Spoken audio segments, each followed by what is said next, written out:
یہ سوال کرتا ہوں کہ قرآن و سنت میں رمضان المبارک کی فضیلت جو ہے وہ کس طرح بیان کی گئی ہے؟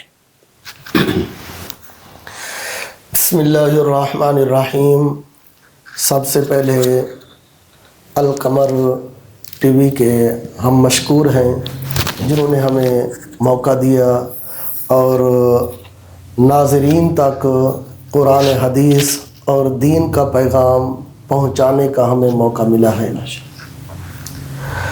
رمضان المبارک کی فضیلت قرآن حدیث میں بہت ہی عام ہے۔ اللہ نے قرآن مجید کے اندر ارشاد فرمایا، شہر رمضان الذی انزل فیہ القرآن، کہ یہ وہ عظیم مہینہ ہے جس میں اللہ نے قرآن مجید کو نازل فرمایا ہے۔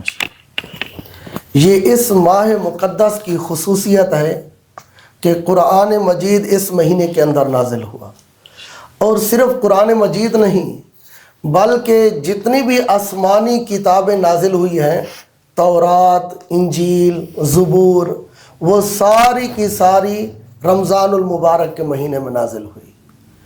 اور اسی طرح اللہ نے دوسرے پارے میں ایک اور مقام پر ارشاد فرمایا، یا ایھا الذین آمنوا کتب علیکم الصیام، اے ایمان والو تم پر رمضان المبارک کے روزے فرض کیے گئے۔ یہ رمضان المبارک کی فضیلت بھی ہے، اور اس امت کو رمضان المبارک عطا کرنے کا اللہ کا ایک مقصد ہے۔ وہ مقصد کیا ہے کہ اللہ نے اس امت کو رمضان المبارک کا مہینہ دیا۔ کیوں دیا؟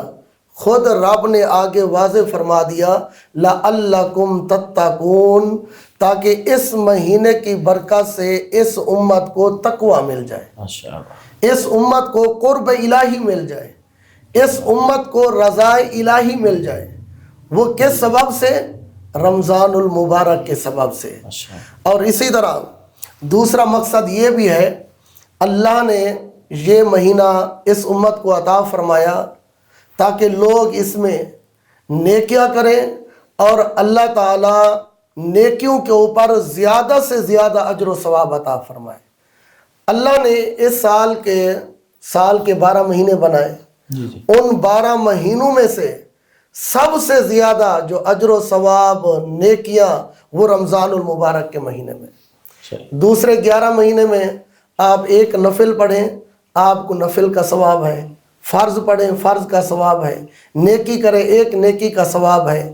لیکن اس بابرکت مہینے کی فضیلت یہ ہے کہ اللہ کے پیارے رسول نے فرمایا کہ جو بندہ اس رمضان المبارک کے مہینے میں ایک نفل ادا کرے، اللہ اس کو ایک فرض کے برابر اجر و ثواب عطا فرماتا ہے۔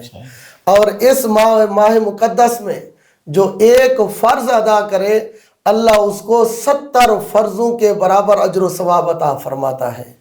اور فرمایا کہ جو بندہ اس مہینے میں ایک نیکی کرے اور اس کے اخلاق کے مطابق، اللہ تعالیٰ اس بندے کو ایک نیکی کا اجر و ثواب 700 تک عطا فرما دیتا ہے۔ یہ اس عظیم بابرکت مہینے کی برکتیں ہیں۔ اور اچھا، اس نیکی کے اندر انما الاعمال بالنیات کا بھی لحاظ رکھا جائے گا کہ اگر نیت صرف لوگوں کو خوش کرنا مقصود ہو، جس میں ریاکاری ہو، کیا اس نیکی کا اجر بھی ملے گا، یا صرف اس نیکی کا جس میں صرف اللہ کی رضا مقصود ہو؟ جی، اگر اس نیکی کے اندر لوگوں کو خوش کرنا ہے یا لوگوں کے ڈر سے، لوگوں کے خوف سے کیا ہے، اس نیکی کا کوئی فائدہ نہیں ہے، وہ تو دنیا داری کے لیے ہے۔ اگر وہ نیکی کیا اللہ کی رضا کے لیے، رب کو راضی کرنے کے لیے، اس کے حکم کو تسلیم کرتے ہوئے، پھر اس نیکی کا اجر و ثواب کتنا ہے، بے شمار ہے۔ جیسے آپ نے فرمایا انما الاعمال بالنیات، اعمال کا دار و مدار نیتوں کے اوپر ہے۔ تو جیسے بندے کی نیت زیادہ اخلاق والی اور اللہ کے خوف کے اندر اس کی نیت کے ڈوبی ہوتی ہے، زیادہ خوف خدا، پھر اس کے مطابق اللہ تعالیٰ اجر و ثواب بڑھاتا جاتا ہے۔ اور اسی طرح ایک حدیث مبارکہ میں حضرت سیدنا علی المرتضیٰ شیر خدا رضی اللہ تعالیٰ عنہ آپ فرماتے ہیں کہ اگر اس امت کو، یعنی امت مصطفیٰ کو، صلی اللہ علیہ امت مصطفیٰ کو عذاب دینا مقصود ہوتا جس طرح کہ اللہ تعالیٰ سابقہ امتوں کو عذاب دیتا، وسلم. صحیح. ان کے اوپر عذاب نازل ہوتے. تو حضرت مولا کائنات علی المرتضیٰ فرماتے ہیں اگر اس امت کو عذاب دینا مقصود ہوتا تو اللہ کبھی بھی اس امت کو رمضان المبارک کا مہینہ اور سورۃ اخلاص عطا نہ فرماتا. صحیح. یہ رمضان المبارک کا مہینہ عطا فرما کے رب نے اس امت کے اوپر یہ کرم کیا، فرمایا کہ اس کو عذاب نہیں ہوگا. کیوں نہیں ہوگا؟ اس بابرکت مہینے میں وہ نیکیاں کریں گے، اللہ صاحب کا ان کے سارے گناہ معاف فرما دے. صحیح. ماشاء اللہ. یہ تھے جی قاری محمد اکرم سعیدی صاحب جو قرآن و حدیث کی روشنی میں، قرآن و سنہ کی روشنی میں جو فضیلت رمضان بیان کر رہے تھے. مفتی ثناء اللہ فاروقی صاحب، آپ کا اس کے بارے میں کیا ہے کہ اللہ نے قرآن کے اندر یا رسول اللہ صلی اللہ علیہ وسلم کے فرمان اقدس کے اندر کس طرح رمضان کے تناظر کو، اس کا سینیریو کیا بیان کیا گیا ہے، کس طرح اس کی فضیلت کو اللہ تعالیٰ نے مزین کر کے بیان فرمایا ہے؟ محترم علامہ سلمان نیر صاحب، سب سے پہلے تو آپ کا شکریہ ادا کرتا ہوں اور القمر ٹی وی کا بھی شکریہ ادا کرتا ہوں کہ جن کے توسط سے الحمدللہ قرآن و سنت کی بات لوگوں تک پہنچ رہی ہے. اللہ تعالیٰ قبول فرمائے، آمین. اس پروگرام کو ہم سب کے لیے صدقہ جاریہ بنائے. آمین. الحمدللہ والصلاۃ والسلام علی رسول اللہ اما بعد. اللہ تعالیٰ نے قرآن مجید کے اندر فرمایا یا ایھا الذین آمنوا کتب علیکم الصیام کما کتب علی الذین من قبلکم لعلکم تتقون. اے ایمان والو، تم پر روزے رکھنا ایسے ہی فرض کیا گیا جیسے تم سے پہلے لوگوں پر فرض کیا گیا تھا، تاکہ تم تقوی اختیار کرو. رمضان کی فضیلت اللہ رب العالمین نے جو بیان کی ہے، اگلی آیت مبارکہ جس طرح محترم میرے جو ساتھی ہیں انہوں نے پڑھی کہ شہر رمضان الذی انزل فیہ القرآن، کہ یہ قرآن کے نزول کا مہینہ ہے. اور پھر قرآن کے نزول کی جب ہم بات کرتے ہیں تو پھر ہم وہ لیلہ مبارکہ کا بھی تذکرہ کرتے ہیں جس میں قرآن نازل ہوا. بالکل. اور اللہ رب العالمین نے اس کو کہیں انا انزلناہ فی لیلۃ مبارکہ کہہ کے پکارا، کہیں انا انزلناہ فی لیلۃ القدر کہا. یعنی اس ماہ مبارک کی فضیلت اور عزت و عظمت کا یہ شان اور مقام یہ ہے کہ اس کے اندر ایک ایسی رات ہے جس کی عبادت 1000 مہینے کی عبادت سے زیادہ بہتر ہے. کیا بات. اور رسول اللہ صلی اللہ علیہ وسلم نے فرمایا من صام رمضان ایمانا و احتسابا غفر له ما تقدم من ذنبی. جو شخص رمضان کا روزہ رکھتا ہے ایمان کے ساتھ اور ثواب کی نیت سے، گناہ بخشوانے کے لیے، اس کے پچھلے سارے گناہ معاف کر دیے جاتے ہیں. ایسی وَإِذَا من قام رمضان ایمانا واحتسابا، جو رمضان کی رات کا قیام کرے گا ثواب کی نیت سے، گناہ بخشوانے کے لیے اور ایمان کے ساتھ، اس کے بھی پچھلے سارے گناہ معاف کر دیے جاتے ہیں. صاحب اگر روزہ ایک بندے نے رکھ لیا ہے لیکن اس کو ایمان کا علم نہیں ہے، فرض مال کی ہماری میجورٹی جو امت مسلمہ کے مسلم ہیں وہ تو جانتے ہی نہیں ہے کہ ایمان کیا شے ہے. اگر ہم اس کی بات میں جائیں تو یہ ایک بڑا طویل موضوع ہے. ہم اس سے پہلے اگر لفظ مسلم کی بات کریں تو لفظ مسلم کو ان کو علم نہیں ہے صحیح معنی. لیکن ایک بندے نے روزہ رکھ لیا اللہ کی رضا کے لیے، اٹس مین کہ یہ وہ واحد عمل ہے کہ اب دیکھیں کہ ہر بندہ جو ہے عمل جو ہے نا وہ اللہ سے چھپ کر کو گناہ کر لیتا ہے اور پھر معافی مانگ لیتا ہے، سر عام بھی کرتا ہے. روزہ رکھا ہوا ہے، وضو کر رہا ہو یا ویسے پانی کا گھونٹ پی رہا، کون اس کو دنیا میں دیکھ رہا ہوتا ہے، مگر اس کا یہ ڈر ہوتا ہے کہ نہیں یار میں نے اللہ کے لیے رکھا ہے. اب یہ ایک الگ بات ہے. مگر اب ایمان تو اور تناظر میں ہے کہ اس کے لیے مکمل اور خالص ایمان، ٹھوس ایمان کا ہونا ضروری ہے. یہ ٹھیک ہے بندے نے روزہ رکھ لیا، صبح رکھا شام کو کھول لیا، فرض اس نے نمازیں بھی پڑھی نہ پڑھی، کبھی پڑھنی کبھی نہ پڑھی، یہ صلاۃ التراویح ادا کی نہ کی، قیام اللیل میں بھی وہ اتنا شامل نہ ہوا. جیسے کہ ابھی آپ نے فرمایا ہے کہ جو من صام رمضان ایمانا و احتسابا، پھر اسی طرح من قام رمضان ایمانا و احتسابا بھی ہے، دونوں میں غفر له ما تقدم من ذنبی ہے.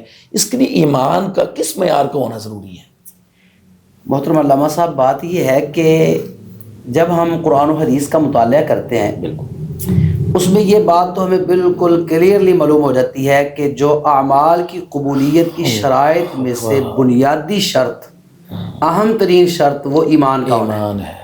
اللہ رب العالمین نے قرآن مجید میں واضح فرمایا کہ فَمَن يَعْمَلْ مِنَ الصَّالِحَاتِ مِن ذَكَرٍ أَوْ أُنثَىٰ وَهُوَ مُؤْمِنٌ، جو بھی نیک عمل کرے، مرد ہے یا عورت ہے، شرط یہ کہ وہ مومن ہو. اللہ واہ کیا بات. اگر ہم غور کریں تو اعمال کی قبولیت کی 3 شرطیں ہیں بالکل میں جہاں تک سمجھا ہوں. جی پہلی شرط ایمان ہے. ایمان ہے. اور دوسری شرط کیا ہے کہ جس طرح آپ نے پہلے بھی بات کی خلوص نیت ہے. خلوص نیت. اور تیسری شرط یہ ہے کہ وہ عمل سنت کے مطابق. سنت کے مطابق. ان تین شرائط میں سے ایک شرط بھی اگر نکل جاتی ہے تو وہ عمل قابل قبول نہیں رہتا.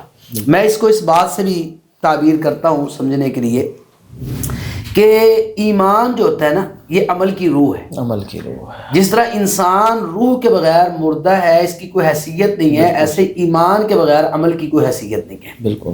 اسی طرح اس کو اس انداز سے بھی بات سمجھ لیتے ہیں کہ اللہ رب العالمین نے قرآن مجید میں فرمایا کہ الیہ یصعد الکلم الطیب والعمل الصالح یرفعہ.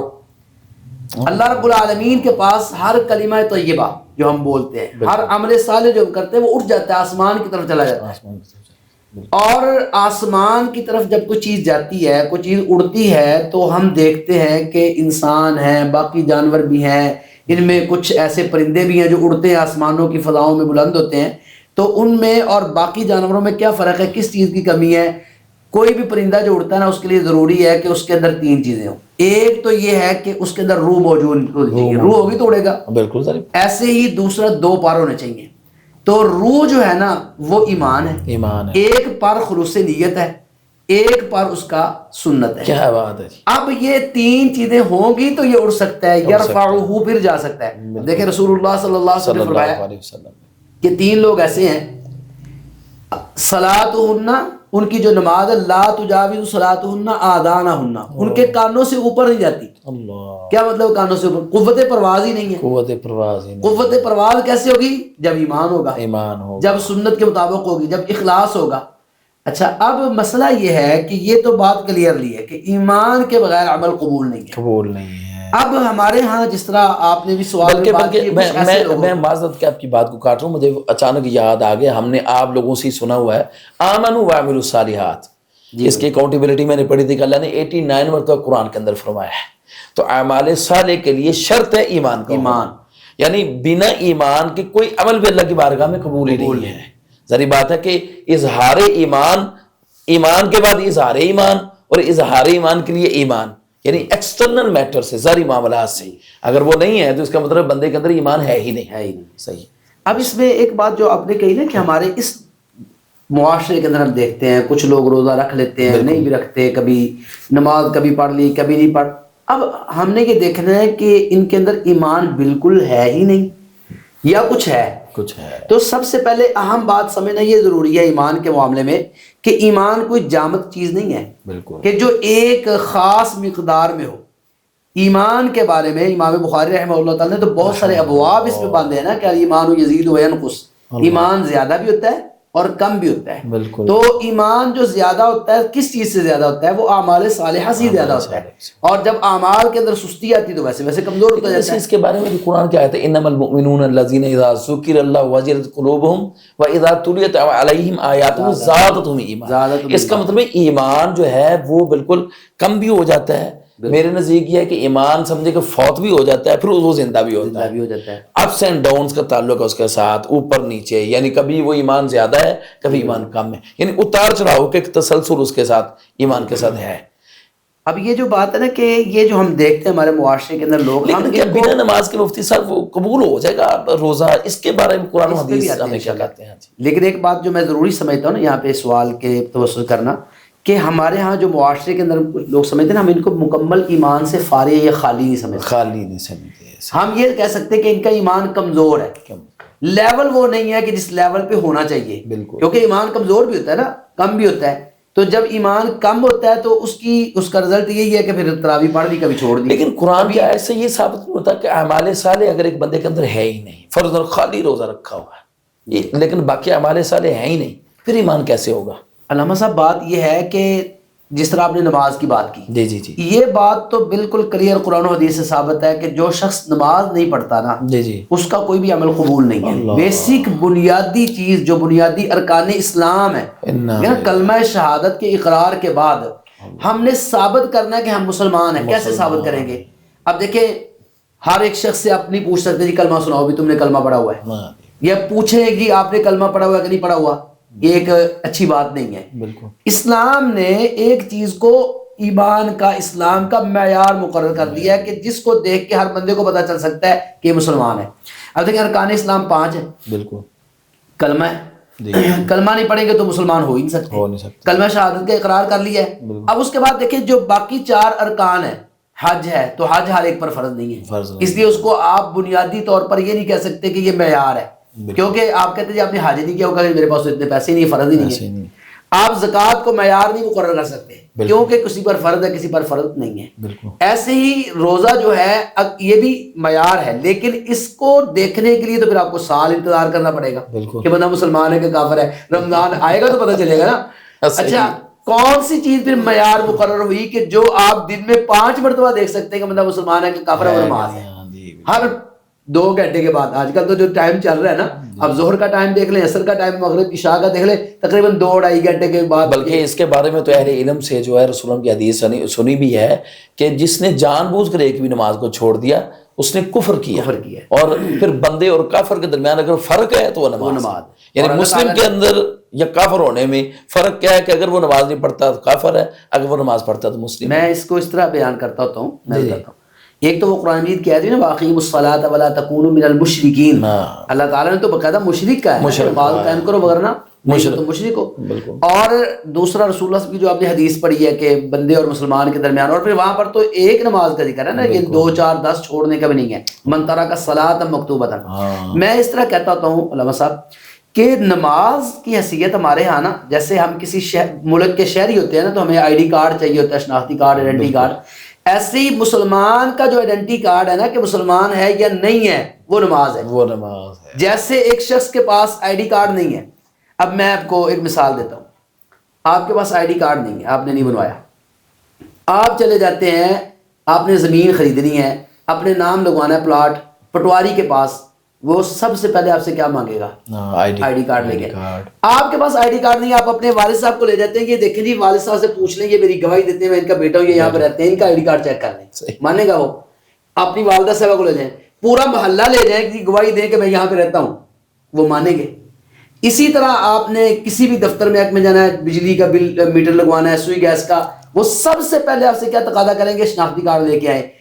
وہ کہتا ہے مجھے محلے داروں کی ضرورت نہیں ہے، آپ کے والد صاحب کو بلانے کی ضرورت نہیں ہے، آپ کی والدہ کی گواہی کی ضرورت نہیں ہے، آپ صرف شناختی کارڈ دے دیں، ہم مان لیں گے، ہم آپ کو یہ سہولت پرووائڈ کر دیں گے.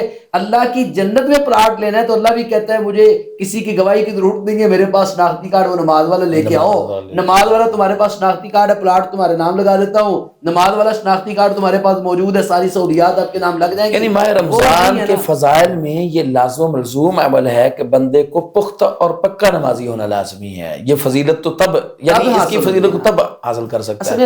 اچھا جی دوسرا آخری بات، جی اسلام میں یہ نہیں ہے کہ آپ ایک عمل کر کے باقی سارے چھوڑ دیں. اسلام تو عبادات کے مجموعہ ہے نا، اس میں ایک عبادت دوسری کے ساتھ جڑی ہوئی ہے. ایک ایسی تسبیح ہے جس میں سے ایک دانہ بھی ٹوٹ جاتا ہے نا تو سارے درام سے گر جاتے ہیں، وہ تسبیح مکمل نہیں ہو سکتی. اچھا جی دوسرا سوال یہ ہے کہ رمضان کا مقصد کیا ہے؟ رمضان کا جو مین مقصد ہے اللہ نے عطا فرمایا ہے، یہ امت مصطفیٰ کی بخشش کا سبب ہے. علامہ ابن جوزی رحمۃ اللہ تعالیٰ علیہ فرماتے ہیں کہ حضرت سیدنا یعقوب علیہ السلام کے 12 بیٹے تھے، تو آپ کو ان میں سے ایک بیٹے کے ساتھ سب سے زیادہ محبت تھی. تو اس ایک بیٹے یعنی حضرت یوسف علیہ السلام نے اللہ کی بارگاہ میں دعا کی تو اللہ نے ان کی دعا کے صدقے 11 بھائیوں کے مغفرت فرما دی ہے.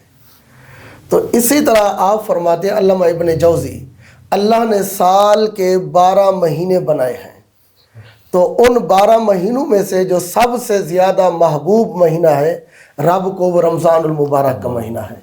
تو جو بندہ اس مہینے کا احترام کرے، قدر کرے، اس کا حق ادا کرے، اللہ تعالیٰ اس مہینے کی برکت سے اس بندے کے باقی 11 مہینوں کے گناہوں کو معاف فرما دیتا ہے. اور اس مہینے کا حق کیا ہے کہ حضرت ام ہانی رضی اللہ تعالی عنہ فرماتی ہیں رسول پاک صلی اللہ علیہ وسلم نے ارشاد فرمایا رمضان المبارک کا حق ادا کرو. آپ سے پوچھا گیا اے اللہ کے پیارے نبی رمضان المبارک کا حق کیا ہے؟ حضور علیہ الصلوۃ والسلام نے فرمایا ہر گناہ کو چھوڑ دیں، یہ رمضان المبارک کا حق ادا کر لیا ہے۔ یہ رمضان المبارک کی فضیلت ہے۔ اور اسی طرح رمضان المبارک کا ایک مقصد یہ ہے کہ ہر چیز کی زکوٰۃ ہوتی ہے، بالکل، اور جسم کی زکوٰۃ روزہ ہے۔ اگر بندہ روزہ نہ رکھے، جسم کے اندر کئی بیماریاں ہوتی ہیں، لیکن روزہ رکھنے سے بندے کے جسم سے کئی بیماریاں ختم ہو جاتی ہیں۔ یہاں تک کہ سائنس نے بھی اس بات کی تحقیق کی ہے کہ جس بندے کو معدے کا مسئلہ ہو، یا جس طرح شوگر وغیرہ ہے، اور بھی کئی قسم کی بیماریاں ہیں، یہ سائنس نے تحقیق کی ہے، اگر وہ بندہ روزہ رکھے تو اللہ تعالیٰ روزہ کی برکت سے اس بندے کو شفا عطا فرما دیتا ہے۔ اسی طرح ایک اور حدیث مبارکہ ہے، اللہ کے پیارے نبی بنی اسرائیل کے ایک نبی تھے، ان کے اوپر اللہ نے وہی نازل فرمائی۔ اللہ نے فرمایا کہ اے اللہ کے پیارے نبی، تم جاؤ اپنی قوم کو کہو کہ وہ روزہ رکھے اللہ کی رضا کے لیے۔ ایک روزہ رکھیں گے، ایک روزے کے بدلے اللہ ان کو صحت تندرستی بھی دے گا اور ان کو بے حساب اجر و ثواب بھی عطا فرمائے گا۔ یعنی یہ رمضان المبارک کی بہت بڑی فضیلت ہے، اور اس کے ذریعے امت مصطفیٰ کی کامل بخشش ہے۔ صحیح۔ کیا مفتی سنانا مدنی صاحب، آپ فاروقی صاحب، آپ اس کے بارے میں رمضان کا مقصد کیا ہے، یعنی مین موٹو کیا ہے؟ جی محترم علامہ صاحب، اللہ رب العالمین نے قرآن مجید کے اندر جو اس کا مقصد بیان فرمایا، اسی آیہ مبارکہ کے اندر جہاں اس کی فرضیت بیان کی ہے، تو آخر میں لعلکم تتقون، تاکہ تم تقوی اختیار کرو، پرہیزگاری اختیار کرو۔ تقوی ایک اصطلاح ہے اور یہ بڑی جامع ترین اصطلاح ہے۔ اگر ہم اس کی تعریف کریں گے تو ایک بات جو ہے نا وہ یہ ہے کہ اللہ تعالیٰ کا ڈر پیدا ہو جائے، اللہ تعالیٰ کا خوف پیدا ہو جائے۔ اور ایک اس کی تعریف جب ہم کرتے ہیں تقوی کی، تو تقوی کے اندر پرہیزگاری، جیسے ایک بندہ بیمار ہو جاتا ہے تو کسی ڈاکٹر کے پاس جاتا ہے نا، تو وہ کہتا ہے بھائی یہ چیزیں آپ نے کھانی ہیں، یہ دوائی آپ نے استعمال کرنی ہے، یہ کچھ چیزیں ان کا پرہیز ہے، تو یہ پرہیز کرنا ہے آپ نے۔ ایسے اللہ تعالیٰ نے بھی ہمیں کچھ چیزیں کہیں یہ کرنی ہیں اور کچھ چیزوں کا پرہیز بتایا، جھوٹ، غیبت، چغلی، یہ سارے کام چھوڑنے ہیں، تو یہ پرہیز ہے۔ اب جب رمضان کا روزہ ہم رکھتے ہیں تو یہ ضروری ہے کہ وہ تقوی جو اصل مقصد ہے اس کو پورا کیا جائے۔ اسی لیے تو رسول اللہ صلی اللہ علیہ وسلم نے فرمایا نا کہ جو شخص روزہ تو رکھتا ہے لیکن من لم یدع قول الزور، جھوٹ نہیں چھوڑتا، غیبت چغلی نہیں چھوڑتا، گالی دینا نہیں چھوڑتا، جھوٹ بولنا نہیں چھوڑتا، کم تولنا نہیں چھوڑتا، جتنی اخلاقی برائیاں یہ نہیں چھوڑتا، فلیس للہ حاجہ ان یدع طعامہ وشرابہ، اللہ تعالیٰ کو تو اس کے صرف کھانا پینا چھوڑنے کی ضرورت نہیں ہے۔ اصل میں یہ کھانا پینا جو اللہ تعالیٰ نے چھڑایا ہے، اس کی کیا وجہ ہے؟ ہم سمجھتے ہیں کہ شاید روزہ یہ ہے کہ صبح سے لے کے شام تک بھوکے پیاسے رہو بس، باقی ہماری روٹین پوری کی پوری وہ رہتی ہے جو رمضان سے پہلے یا 11 مہینوں میں ہوتی ہے، کوئی چینجنگ تبدیلی ہمارے اندر نہیں آتی، جبکہ اللہ تعالیٰ تو تبدیلی چاہتے ہیں، وہ تقوی والی تبدیلی۔ اب یہ کیا تبدیلی ہے؟ دیکھیں اللہ رب العالمین ہم سے کھانا پینا چھڑاتے ہیں۔ ایک صبح بندے نے سحری کی ہے اور جب شام افطاری کا وقت ہوتا ہے، یہ پچھلے جو سال گزرے ہیں رمضان گرمیوں میں کیا حالت اور کیفیت ہو جاتی تھی، بندے بھاگتے ہیں جلدی جلدی پہنچو جی گھر، دسترخوان بچھا ہوا ہے، سب کچھ بھول جاتا ہے، دکان چھوڑ دی، کاروبار چھوڑ دیا، گھر چھوڑ دیا، بچوں کو بھول جاتا ہے، وہ بس دسترخوان سامنے پڑا ہوا ہے اور یہی فکر سموسے لے آؤ، پکوڑے لے آؤ، یہ فلاں چیز لے آؤ۔ اچھا اب یہ فکر بندہ پوچھو ایسا بھی کیا خاص مہمان آ رہے ہیں؟ وہ کہتے نہیں تمہیں نہیں پتا روزہ رکھا ہوا ہے۔ اچھا افطاری کا وقت ہے جی، افطاری کرنی ہے۔ اللہ کہتا ہے میرے بندے ایک دن تجھے بھوکا پیاسا رکھا ہے، تیری یہ کیفیت حالت ہو گئی، اگر میں اللہ تیرا کھانا ہی بند کر دوں۔ قل ارأیتم ان اصبح ماؤکم غورا فمن یأتیکم بماء معین، بتاؤ تو صحیح کہ اگر یہ پانی زمین کے اندر دھنس جائے، ختم ہو جائے، کون لا سکتا ہے پانی؟ اگر اللہ کھانا ہی بند کر دے، ساری نعمتیں موجود ہو، ساری کائنات موجود ہو، صرف کھانا پینا بند، کب تک بندہ زندہ رہ سکتا ہے؟ اللہ کہتا ہے تو میری رضا کی خاطر وہ کھانا پینا چھوڑ رہا ہے جس کے بغیر تیری زندگی ناممکن ہے، تو وہ گناہ کیوں نہیں چھوڑتا کہ تیری زندگی ضروری نہیں ہے بلکہ تیری زندگی کو تباہ کر رہا ہے؟ اچھا ناظرین کو یہ بتائیں کہ تقوی کا لغوی معنی کیا ہے؟ مجھے اس کے بارے میں ایک ہے کہ پرہیزگاری ہے، وہ پرہیزگاری کس حد تک ہے، یا اصل اس کے ڈیپتھ میں جائیں تو ہمیں اس کا معنی کیا ملتا ہے یا مفہوم کیا ملتا ہے، لغوی معنی ذرا اس کی وضاحت میں کیے دیتا ہوں۔ جی جی پہلے تو میں ایک اس میں نا محدثین کا جو تقوی کا معنی جو بیان کرتے ہیں بڑا خوبصورت ہے، وہ میں بیان کرنا چاہتا ہوں، پھر آگے اس کے مزید وضاحت کروں گا۔ محدثین کے ہاں جو تقوی اصطلاح ہے، جب وہ حدیث قبول کرتے ہیں تو صحت حدیث کی شرائط میں ایک تقوی ہے، تو وہاں پر وہ جو تقوی کی جو متقی ہوتا ہے نا جو، تو اس کی جو ڈیفینیشن انہوں نے بیان کی وہ یہ ہے کہ تقوی وہ ملکہ ہے جو انسان کے اندر نیکیوں کی محبت پیدا کرتا ہے اور برائیوں کی نفرت پیدا کرتا ہے۔ جب آپ کے اندر تقوی آ جاتا ہے نا تو دو کام ہوتے ہیں، نیکیوں سے محبت ہو جاتی ہے، نیکیاں آسان ہو جاتی ہیں، نیکیوں کا شوق پیدا ہو جاتا ہے، اور برائیوں سے نفرت پیدا ہو جاتی ہے۔ اور پھر وہ حدیث کے اندر جو سیدنا عمر فاروق رضی اللہ تعالیٰ عنہ کی ہے روایت، اس کے اندر جو اس کی تعریف بیان کی گئی، ڈیفینیشن بڑی خوبصورت ہے کہ ایک شخص جا رہا ہے، ایک چھوٹی سی پگڈنڈی ہے، چھوٹا سا راستہ ہے، اب اس راستے کے دائیں بائیں وہ کانٹے دار جھاڑیاں ہیں، دائیں بائیں ہر طرف کانٹے ہی کانٹے ہیں، جس طرح وہ ہم دیکھتے ہیں کہ اوپر آ جاتے ہیں۔ اب اس میں سے گزرنا ہے انسان نے، جب اس میں سے گزرنا ہے تو گزرتے ہوئے ہر شخص کیا کرے گا، اپنے کپڑے سمیٹے گا، اپنا دامن بچائے گا، اپنے کہیں ادھر کانٹا نہ الجھ جائے، کہیں ادھر کانٹا نہ الجھ جائے، کہیں کپڑے نہ پھٹ جائیں، کہیں جسم زخمی نہ ہو جائے، جیسے اپنے آپ کو بچ بچا کے اس پگڈنڈی سے گزارتا ہے۔ تو یہ دنیا بھی وہ چھوٹی سی پگڈنڈی ہے جدھر شیطانی جال ہے، ثم لآتینہم من بین ایدیہم ومن خلفہم وعن ایمانہم وعن شمائلہم، دائیں بائیں آگے پیچھے ہر طرف وہ جال لگا کے بیٹھا ہوا ہے۔ ہم نے ان شیطانی چالوں اور جالوں میں سے اپنے آپ کو بچا کے گزرنا ہے۔ یہ تقوی ہے کہ اپنے آپ کو گناہوں سے پاک رکھیں، نیکیوں کا شوق پیدا کریں، اور جب انسان رمضان کا روزہ رکھتا ہے تو لازمی طور پر روزے کا نتیجہ یہ ہے، روزے کا چونکہ مقصد بھی یہ ہے کہ تقوی پیدا ہوتا ہے، اور پھر تقوی جو ہوتا ہے جب پیدا ہو جاتا ہے تو اللہ تعالیٰ کیا فرماتے ہیں، الا ان اولیاء اللہ لا خوف علیہم ولا هم يحزنون الذین آمنوا وکانوا یتقون۔ اللہ کے ولیوں پر نہ کوئی خوف ہے نہ کوئی غم ہے، اور وہ کون ہے اللہ کے ولی؟ جو ایمان والے ہیں اور تقوی والے ہیں۔ اچھا، اس کی اگر ڈیپتھ میں جائیں، اگر صرف اس کا ایک جو مجھے سمجھایا، یعنی میں نے جو اس کے بارے میں جو آپ جیسے شیوخ سے، مفتیان شرع متین سے، یا میں یہ سمجھتا ہوں کہ اہل علم سے جو اس کا ذکر سنا ہے، وہ یہ ہے کہ تقوی کا جو اصل، یعنی ہم اس کی ڈیپتھ میں چلے جائیں تو اس کا معنی شرک سے بچ جانا، صرف اللہ وحدہ لا شریک پر یکتا تنہا اکیلے اللہ پر ایمان لانا، یعنی یہ پرہیزگاری کا اصل لیول ہے۔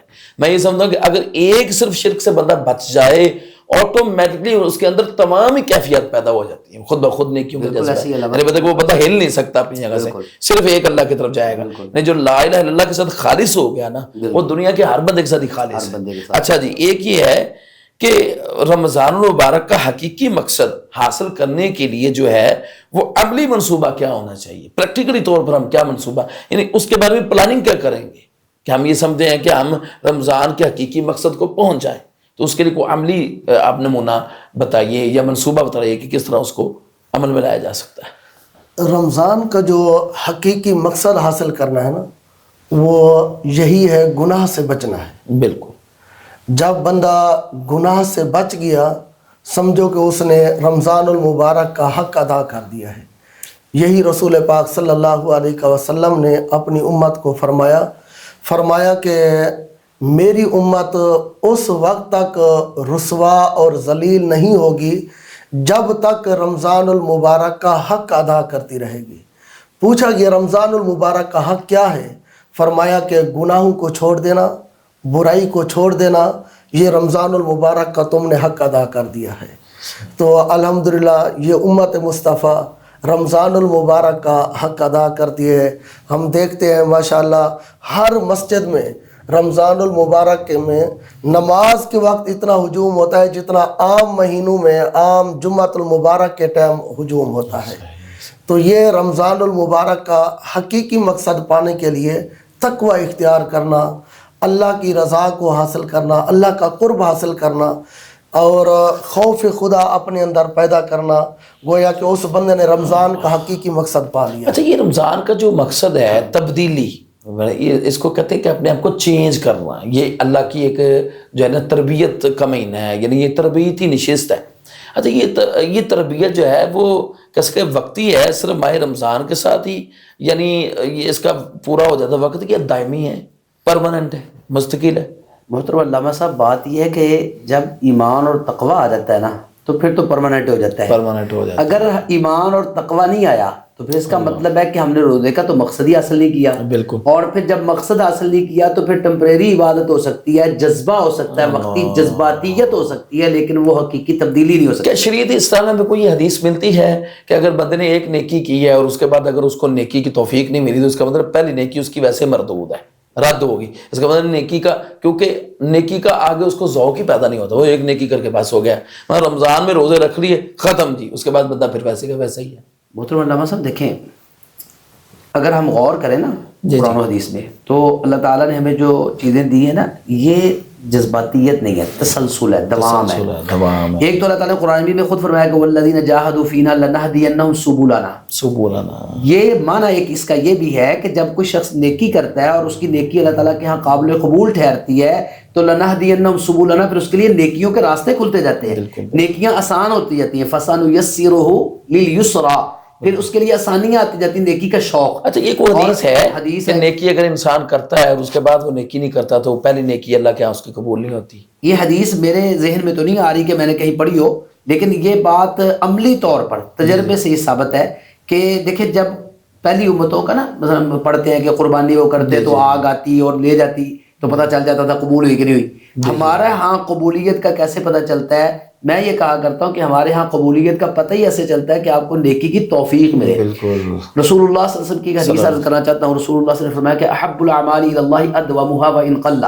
اللہ تعالیٰ کو وہ عمل سب سے زیادہ پسند ہے جو ہمیشہ کیے جائیں اگرچہ تھوڑے. اچھا، یہ دیکھیں کیسی بات ہے، اللہ کی قدرت ہے، اللہ کی رحمت میں قربان جاؤں. یہ میرے دل میں بات ہے کہ میں آپ سے یہ سوال کر ہی لوں کہ یہ بتائیں کہ اللہ کے نزدیک پسندیدہ اعمال کون سے ہیں؟ اعمال میں سے فوراً بس اللہ کی طرف سے. اچھا، یہ آپ بتائیں اس کے بارے میں کہ یعنی یہ جو مفتی ثناء اللہ فاروقی صاحب حفظہ اللہ تعالیٰ اس کے بارے میں فرما رہے تھے، یعنی دائمی، یعنی اگر رمضان مبارک تک کی محدود رہ جائے اور وہ دائمی پرماننٹ عمل ہے ہی نہیں، تو آپ یہ سمجھتے ہیں کہ ماہ رمضان کے روزے اللہ کیا قبول ہو جائیں گے، یا ماہ رمضان کے مقصد کو اس نے پا لیا یا فوت کر دیا؟ جس طرح مفتی صاحب فرما رہے تھے، یہ ایک جذبہ بھی ہے اور ہمیشہ مستقل بھی ہے. جی جی. تو جس نے رمضان المبارک کا روزہ رکھا تو یہ اللہ نے توفیق دی ہے تو اس نے روزہ رکھا ہے، یہ اللہ کے کرم سے ہے. باقی جس نے جو نیکی کی رب کی رضا کے لیے، اگرچہ وہ تھوڑی بھی ہے، اللہ اس کو ضرور قبول فرمائے گا. ویسے مفتی صاحب اس کے بارے میں میرے خیال رسول اللہ صلی اللہ علیہ وسلم کی ایک حدیث بھی ہے کہ جس نے روزہ رکھا مگر روزہ رکھا ریاکاری کے لیے، لوگوں کو دکھلاوے کے لیے، تو اس نے شرک کیا. فقط اشرک کے لفظ ہے حدیث کے کہ پس یقیناً وہ مشرک ہے. اب جس نے روزہ تو رکھ لیا، دیکھو توفیق تو اللہ کی ہے. نولی ما تولی قرآن کی ویسے آیت ہے، بندہ جدھر جانا چاہتا ہے اللہ کہتا ہے چاہ، توفیق اس کی ہے، چاہے برائی کرے چاہے وہ اچھائی کرے. لیکن اس توفیق کے ساتھ آپ دیکھیں کہ اگر وہ دکھلاوے کے لیے روزہ رکھتا ہے، رب تو اس کو نہیں کہتا قبول ہے، وہ تو شرک ہے. لیکن اس نے اللہ کی رضا کے لیے پھر نہیں رکھا. ہاں جی، اس نے تو پھر دنیا داری کے لیے رکھا، ریاکاری کے لیے. اگر وہ رب کی رضا کے لیے رکھتا تو اللہ اس کا روزہ ضرور قبول فرماتا. جس طرح میں ایک حدیث مبارکہ بیان کروں گا کہ بخاری شریف میں بھی ہے، مشکاۃ شریف میں بھی ہے، جس کا مفہوم یہ ہے کہ رسول پاک صلی اللہ علیہ وسلم نے فرمایا، بنی اسرائیل کی ایک عورت جا رہی تھی تو راستے میں ایک پیاسا کتا پڑا ہوا تھا، تو پیاس کی وجہ سے زبان بھی باہر نکلی پڑی تھی. اس کے دل کے اندر رحم آ گیا، اس نے اس کو پانی پلا دیا، اس کی جان بچ گئی، کتا چلا گیا. تو کچھ عرصہ بعد اس کا انتقال ہو گیا. اس کو کسی نے دیکھا خواب میں، وہ جنت کے اندر ہے. پوچھا گیا تو کیسے جنت میں پہنچ گئی، تو بڑی گناہ گار تھی، بدکار تھی. اس عورت نے کہا، میں نے ایک پیاسے کتے کو پانی پلایا، اللہ کو وہ میرا عمل پسند آیا، قبول کیا، اس کے بدلے رب نے مجھے جنت میں بھیج دیا. کیا بات. ٹھیک. تو اسی طرح روزہ بندہ رکھتا ہے اگر اس کی نیت ہے اللہ کی رضا، رب کی رضا ہے، کسی کا ڈر نہیں ہے، دکھلاوا ریاکاری نہیں ہے، شہرت مقصود نہیں ہے، لوگ میری تعریف کریں گے فلاں روزے دار ہے. یا اسی طرح کئی لوگ نمازیں پڑھتے ہیں، کوئی کسی کے ڈر سے، کوئی فیکٹری میں، مل میں، کارخانے میں، دکان پہ کام کرتا ہے. کئی ایسے لوگ بھی دیکھتے ہیں وہ آ جاتے ہیں بھی چلو جائیں گے نماز پڑھیں گے، کوئی 10 منٹ 20 منٹ سکون کر کے آ جائیں گے. وہ ان کا مقصد یہ ہے تو پھر ان کا یہ عمل. یہ روزہ جو ہے تقویٰ پیدا کرنے میں مدد کس طرح دیتا ہے؟ یعنی کس طرح مدد دیتا ہے کہ روزہ انسان رکھا ہوا ہے تو اس کے اندر جو ہے تقویٰ پیدا ہو جائے؟ اس کے لیے کچھ کیا کہتے ہیں قواعد بھی ہیں یا کچھ اصول و ضوابط بھی ہیں، یا کن کن چیزوں، یا صرف یہی تو نہیں ہے کہ صرف گناہوں سے رکنے کا نام ہے، یا آگے نیک اعمال کرنے کا نام بھی ہے ساتھ؟ جی، روزہ جو ہے نا تقویٰ اس طرح دیتا ہے. روزہ قابل قبول بھی وہی ہے کہ جو روزہ رکھ کے بندہ گناہوں کو چھوڑ دے، غیبت چھوڑ دے، جھوٹ چھوڑ دے، ہر برا کام گناہ کو چھوڑ دے، پھر سمجھ لے کہ اس کا روزہ بھی قبول ہے اور روزہ آگے بھی اس کو تقویٰ دیتا ہے، نیکی کا راستہ دیتا ہے۔ اگر روزہ رکھ کے بندہ جھوٹ بولتا رہے، غیبت کرتا رہے، لوگوں کے ساتھ زیادتیاں تکلیفیں پہنچاتا رہے، پھر اس کے روزے کا مقصد ختم ہو گیا ہے۔ وہ روزہ اس کو کوئی فائدہ نہیں دے گا، نہ اس کی زندگی بدل سکتا۔ کیا روزہ یہ تربیت نہیں ہے مفتی ثناء اللہ فاروقی صاحب حفظہ اللہ، کیا روزہ یہ نہیں ہے کہ اللہ جو صبح سے لے کر شام تک بندے کو حلال چیزوں سے روکتا ہے؟ دیکھیں نا جی، حلال چیزوں کو اس وقت بندے پر حرام ہے، گویا کہ اگر اس نے روزہ توڑ دیا تو میرا خیال ہے کہ رسول اللہ کی حدیث آپ کی نگاہ سے بھی گزری ہوگی کہ وہ پوری زندگی بھی روزے رکھے نا تو اس روزے کی جو ہے نا کفایت نہیں، یعنی وہ نہیں کر سکتا، یعنی وہ سمجھے کہ اس نے فوت کر دیا، وہ مقصد کیا۔ تو سوال تو یہ پیدا ہوتا ہے کہ وہ صبح سے لے کر شام تک بھوکا رہتا ہے، تو جب اللہ اور اس کے رسول کی طرف سے دعوت دی جائے تو وہ اپنے ان حقوق سے بھی دستبرداری اختیار کر لے کہ جس کا اس کے اوپر حق ہے، یعنی تمام چیزوں کو اللہ کے راستے کے اندر قربان کر دے۔ یعنی اللہ کے لیے سارا دن بھوکا رہتا ہے، میں کہتا ہوں مجھے فقیر آ گیا، روٹی میرے پاس ایک ہی ہے، اور وہ مجھے کہتا ہے یار اللہ کے نام پر مجھے کھانا کھلا دو، اصل قربانی کیا ہے؟ آدھی روٹی اس کو دوں یا پوری روٹی دے دوں اس کو؟ محترم علامہ صاحب، جو بات ہے نا پہلی کہ رمضان مبارک کا جو روزہ ہے، یہ دیکھیں نا اس کے اندر حلال بھی چھڑا دیا گیا۔ بالکل یہی تو تربیت ہے کہ اللہ تعالیٰ جب حلال چھڑواتا ہے تو ہم حلال تو چھوڑ دیتے ہیں، چھوڑ دیتے ہیں، لیکن افسوس کی بات ہے حرام چھوڑنے کے لیے پھر بھی تیار نہیں ہوتے۔ الحمدللہ، جیسے روزہ کھولا سگریٹ پی لی، جی بالکل، ہاں جی، روزے کے اندر جھوٹ بولی گئے، جھوٹ بولی جا رہے ہیں، اللہ قسمیں جھوٹی کھا رہے ہیں، کاروبار کر رہے ہیں تو بددیانتی کر رہے ہیں، خیانت کر رہے ہیں، اور بہت سارے ایسے معاملات ہاں جی، ناپتول میں کمی کرنا، ملاوٹ کرنا۔ بالکل۔ تو اصل تو تربیت یہ تھی کہ حلال چھڑایا ہی کیوں؟ اللہ کو کیا ضرورت تھی حلال چھڑانے کی؟ فلیس للہ حاجۃ ان یدع طعامہ وشرابہ، اللہ کو تو ضرورت ہی نہیں تھی۔ اللہ تعالیٰ نے اصل میں ہماری تربیت کے لیے چھڑایا ہے کہ یہاں پر تم میرے لیے حلال کو چھوڑو۔ بالکل۔ میں ایک بات کہتا ہوں کہ دیکھیں کچھ لوگوں کی عادت ہوتی ہے، آپ ان سے کہنا کہ یہ چیز چھوڑ دیں، وہ کہتے ہیں چھڈی نہیں جاتی جی، بڑی کوشش کر رہے مول صاحب چھڈی نہیں جاتی۔ اللہ حلال چھڑا کے کہتا ہے کہ اگر تو چھوڑنے پہ آئے تو حلال بھی چھوڑ سکتا ہے، تو حرام کیوں نہیں چھوڑ سکتا؟ یہ تیرے اندر میں خرابی ہے۔ یہ جو تو کہتا ہے نا چھوڑی نہیں جاتی، تو ہمت کرے، تو اس کو فی صدور الناس سے تعبیر کیا جا سکتا ہے۔ تو جب تو ارادہ کر لے، اندر سے پختہ عزم کر لے چھوڑنے کا، تو حلال بھی چھوڑ دیتا ہے تو حرام بھی چھوڑ۔ تو دوسری بات یہ ہے کہ دیکھیں روزہ جو ہے نا، جیسے آپ نے بات کی فقیر کو، یہ غم گساری کا مہینہ ہے، اس کو شہر مواسات بھی کہا گیا ہے۔ اس کی وجہ یہ ہے کہ جب ہم انسان صبح سے لے کر شام تک بھوکا پیاسا رہتا ہے، جیسے میں نے پہلے ایک مثال دی ہے کہ اپنے لیے افطاری کے لیے اتنے بندوبست کر رہا ہے، تو اللہ تعالیٰ بتاتے ہیں کہ تیرے ارد گرد کچھ ایسے لوگ بھی ہوں گے جن کے گھر میں بھی 2-3 دن چولہا نہیں جلا ہوگا۔ اگر تو ایک دن بھوکا پیاسا رہے تو اپنی پیاس بھوک مٹانے کے لیے اتنے انتظامات کر رہا ہے، تو تیرے لیے لازم ہے جو تیرے دائیں بائیں لوگ ہیں ان کے لیے بھی تو انتظام۔ میرا خیال ہے پوری اسلام کا جو خلاصہ ہے نا قرآن و سنہ کا، جو میں سمجھتا ہوں بہرحال یہ کم فہمی بھی ہو سکتی ہے ایک، کہ جو پوری شریعت اسلام کا جو نچوڑ ہے نا بالباب، جو اس کی جڑ ہے وہ ہے بھوکے کو کھانا کھلانا اور ننگے کو لباس پہنانا۔ وہ رسول اللہ صلی اللہ علیہ وسلم کی جو بات کہی، بہت بڑی بات کہی نا، کہ قیامت والے دن اللہ تعالیٰ اپنے بندے کو اپنے سامنے کھڑا کر کے پوچھیں گے کہ میں بھوکا تھا، صحیح حدیث ہے، میں بھوکا تھا، تو نے مجھے کھانا کیوں نہیں کھلایا؟ وہ کہے گا اللہ یہ تو تیری شان کے لائق ہی نہیں کھانا کھانا، تو خالق رازق، تو دینے والا ہے۔ اللہ کہے گا میرا بندہ بھوکا تھا، تو نے اس کو نہیں کھلایا، اگر تو اس کو کھانا کھلاتا تو آج میرے پاس پاتا۔ ایسے ہی پھر وہ آگے، میں پیاسا تھا، میں بیمار تھا، تو نے بیمار پرسی نہیں کی، مجھے لباس کی ضرورت تھی، تو نے لباس نہیں دیا۔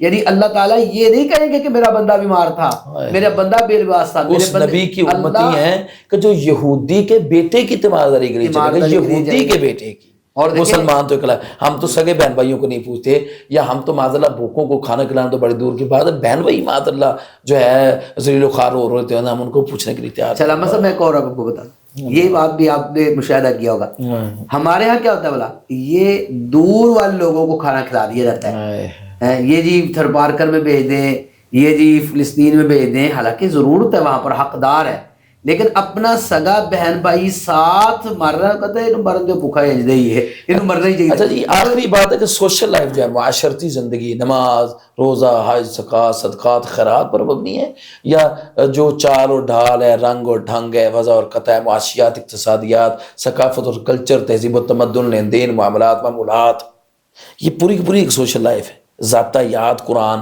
اور ہمیں رسول اللہ کا فرمان دیتا ہے. تو مراد یہ کہ روزمرہ زندگی کے معاملات میں بھی تقوی ہونا چاہیے. یہ خالی صرف عبادات میں تقوی ہونا چاہیے, نماز روزے حج زکوٰۃ میں. آپ کیا سمجھتے ہیں کہ نماز روزہ حج زکوٰۃ کو یہ معاشرتی زندگی سے کٹی ہوئی ہے یا منسلک جڑی ہوئی ہے؟ نہیں, اس کے ساتھ جیسے ایک ہی سب میں کھڑے ہو گئے محمود و ایاز, نہ کوئی بندہ رہا نہ کوئی بندہ نواز, آگے امام کھڑا ہے پیچھے ہم کھڑے, تو بندے بندے کے ساتھ کھڑے ہیں, لیکن محبت کیوں نہیں ہے, نفرت کیوں ہے, بغض کیوں ہے, حسد کیوں ہے, شرارتیں کیوں ہیں؟ کیا یہ ہم سمجھتے ہیں کہ سنت کے مطابق نمازیں پڑھی جاتی ہیں یا ہماری جو مساجد ہے سنت کے مطابق بنائی جاتی ہیں؟ اس کے بارے میں کچھ تھوڑا حرض کر. اس میں یہ ہے کہ جب ہم نماز پڑھتے ہیں تو ہم نماز تو پڑھتے ہیں, ہمارے اکثر نمازی ایسے ہوتے ہیں جن کو سنت کے مطابق نماز آتی نہیں ہے, وہ خالی کھڑے ہوتے ہیں. جب وہ ان کو نماز ہی نہیں آتی, پڑھنے کا طریقہ نہیں آتا, سنت کے مطابق نہیں پڑھنی, ان کی کیا نماز ہے؟ وہ تو صرف برائے نام ہی بس مسجد میں آ گئے, بس لوگوں کو پتہ چل گیا. اگر ان کو نماز کا شوق ہے تو سب سے پہلے ان کا شوق یہ ہوتا ہے میں نماز سیکھوں, میں نماز سیکھوں, صحیح پڑھوں. جی تو دوسری بات یہ ہے کہ جو تقوی ہے یہ صرف رمضان شریف میں نہیں, یہ ہمیشہ مستقل زندگی کے ہر لمحے میں اس کی ضرورت ہے. ہاں بالکل. کیونکہ جیسے مفتی صاحب فرما رہے تھے کہ نیکیوں کا جذبہ دل میں پیدا ہونا, گناہوں کو چھوڑ دینا. اسی طرح میں بھی پڑھ رہا تھا ایک مقام پہ کہ انہوں نے فرمایا کہ تقوی کیا ہے, ہر گناہ کو چھوڑ دینا فرمایا تقوی ہے. نیکی کرنا یہ آسان ہے. یہ میرا خیال ہے کہ حضرت عمر رضی اللہ تعالیٰ نے اپنے دور خلافت میں باقاعدہ ابی ابن کعب رضی اللہ عنہ سے سوال کیا تھا, ہاؤ ٹو ڈیفائن تقوی. جی بالکل, یعنی تقوی کے بارے میں یہ انہوں نے جواب میں پھر یہ جو مفتی ثناء اللہ فاروقی صاحب حفظہ اللہ نے یہ بات فرمائی ہے نا, اس کے جواب میں انہوں نے حضرت عمر کو یہ سمجھایا تھا کہ اے امیر, یہ تو نہیں امیر المومنین کو پتہ نہیں ہے, لیکن چونکہ اللہ کے نبی صلی اللہ علیہ وسلم کا فرمان ہے ابی ابن کعب رضی اللہ کہ سب سے زیادہ قرآن کا علم ابی ابن کعب کے پاس ہے, اور ہر موقع پر حضرت عمر ابی ابن کعب سے پوچھتے تھے. اچھا یہ بتائیے کہ آج کے دور میں تقویٰ کیوں نہیں پیدا ہوتا, کیا وجہ ہے؟ محترم علامہ صاحب اس میں مسئلہ کیا ہے, پرابلم کیا ہے کہ آج کے دور کے اندر معاذ اللہ تقویٰ اختیار ہی نہیں ہم کرنا چاہتے یا پیدا ہی نہیں ہوتا؟ علامہ صاحب بات یہ ہے کہ دیکھیں تقویٰ اور ایمان یہ دونوں لازمی ہیں. پہلے تو یہ بات سمجھنی پڑے گی, جیسے علم و عمل وَكَانُوا يَتَّقُونَ, جی جیسے روح اور جسم. جب ایمان نہیں ہوگا نا تو تقویٰ کیسے ہو جائے؟ ممکن ہی نہیں ہے. سب سے پہلے تو ہمیں اپنے ایمان کی فکر کرنی چاہیے. صحابہ کرام رضوان اللہ علیہم اجمعین جن کے ایمان کی گواہی رب العالمین نے قرآن مجید میں دی ہے, وہ تو ہر وقت اپنے ایمان کی فکر میں رہتے تھے, چھوٹی چھوٹی بات پہ اپنے بارے میں سوچنے لگ جاتے تھے. نافقہ حنظلہ والی روایت آپ پڑھ کے دیکھیں. اب دیکھیں نا قرآن سن رہے ہیں ہم روزانہ ہی الحمدللہ سنیں گے بے شمار لوگ, لیکن اینڈ پہ جا کر بندے ایسے ہی جیسے ڈیڈ ہو گئے, زندہ لاشیں پھر بازاروں میں گھومتے ہیں. مجھے وہ یاد آ گئی جندب بن عبداللہ رضی اللہ تعالیٰ عنہ والی روایت کہ وہ کہنا کہ آؤ یار ایمان تازہ کر لیں. صحابہ کہنے کہ کیا ہمارا ایمان نہیں ہے جی؟ انہوں نے اللہ کو, وہ کہنے کہ آؤ اللہ کو یاد کریں. انہوں نے کہا کیا ہم اللہ, انہوں نے کہا آؤ پہلے ہم اپنے ایمان کو تازہ کریں. کہ ہمارے اندر ایمان نہیں ہے. تو وہ کہتے تھے کہ تعلمنا الایمان ونتعلم القرآن, کہ ہم پہلے ایمان کو سیکھتے تھے پھر قرآن کو سیکھتے تھے. گویا کہ ایمان نہیں تو کچھ بھی نہیں, پاوے قرآن سنتے رہو پاوے جو کچھ مرضی کرتے رہو. نہیں جی, اللہ تعالیٰ آپ کو جزائے خیر عطا فرمائے. بہت شکریہ, دل کی عطا سے خوش آمدید, آپ تشریف لائے, آپ کی تشریف آوری کا شکریہ. اللہ ہمیں برکتوں سے نوازے, اللہ ہمارے علم و عمل میں برکت عطا فرمائے.